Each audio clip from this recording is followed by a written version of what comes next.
મારું નામ મી રાજેન્દ્રભાઈ પટેલ છે. મેં નવસારી જિલ્લાના ગણદેવી તાલુકાના નાંદરખા ગામનો વતની છું.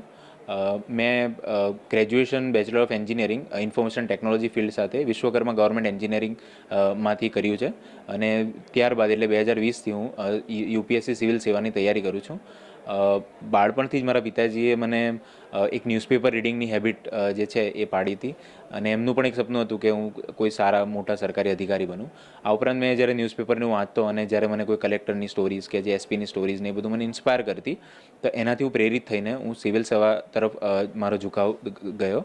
ત્યારબાદ મેં અમદાવાદમાં ગઈને જ્યારે વધારે એમના વિશે જાણ્યું અને સ્પીપા ઇન્સ્ટિટ્યૂટ વિશે જાણ્યું, તો એ પ્રમાણે હું સ્પીપાના સંપર્કમાં આવ્યો અને 2020માં જ સ્પીપાની એન્ટ્રન્સ એક્ઝામ પાસ કરીને મેં સ્પીપામાં એડમિશન લીધું. અને ત્યાર પછી છેલ્લા 5 વર્ષથી હું સિવિલ સેવાની તૈયારી કરું છું.